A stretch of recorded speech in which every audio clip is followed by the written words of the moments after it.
क्या मुंबई की तरह 8 स्टोरी 10 स्टोरी अलाउ हुआ कि नहीं हुआ? ना, इंफ्रास्ट्रक्चर बेचारे बना नहीं पाए, एग्जिस्टिंग सिटी में कैसे बनाएंगे ना।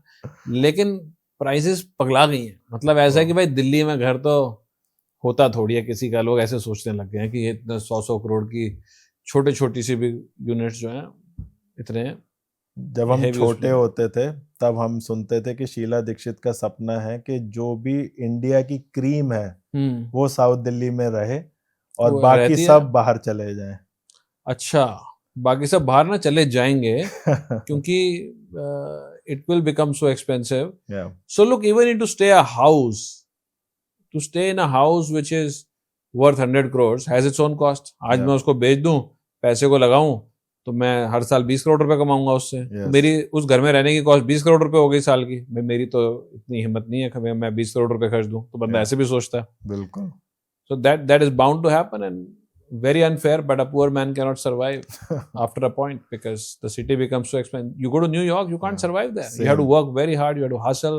If you are unable to make it, you go. You can't survive. It's very expensive. Agree. Hriday, अब आप आपकी देखो, बारी। देखना क्या है? आप देख के बताओ गुड़गांव में क्या होने वाला है 25 साल के अंदर।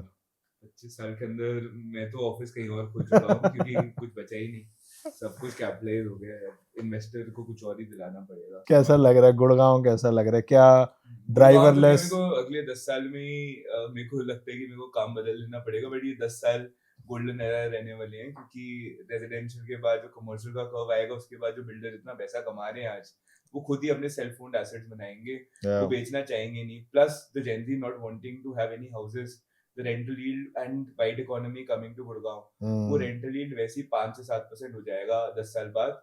उसकी वजह से बिल्डर बोलेगा जमीन पड़ी है भाई, खुद ही बनाओ, खुद ही किराया खाओ, क्यों ही बेचना। ओके।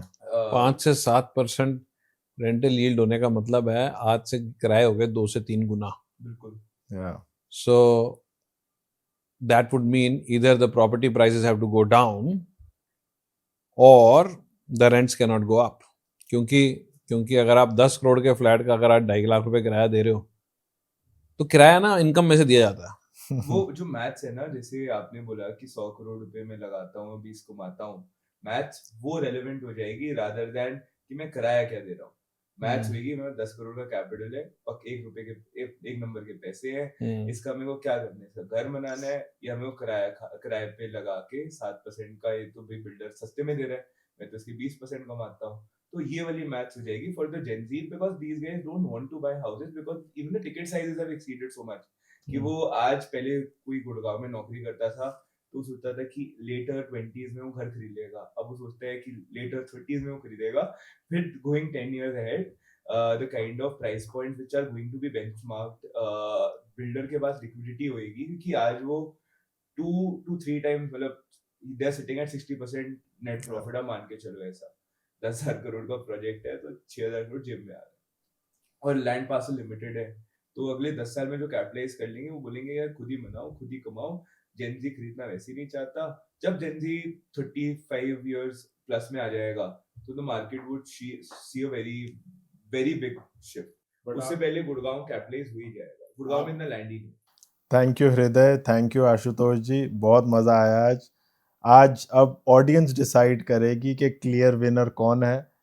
ऑडियंस को मैं बोलूंगा आप कमेंट्स में हमें बताओ क्या आपको लगता है। पैसे दोनों जगह ले लो यार, बात खत्म करो, टाइम वेस्ट करा आपने आपका। बट ऑडियंस बताएगी कि इस कॉन्वर्जेशन का क्लियर विनर कौन है, क्या साउथ दिल्ली जीता या गुड़गांव जीता। तो give us in your comments. Definitely looking forward. Thank you Ashutosh ji, बहुत मजा आया। Thank you for हृदय, inviting us. Thank you.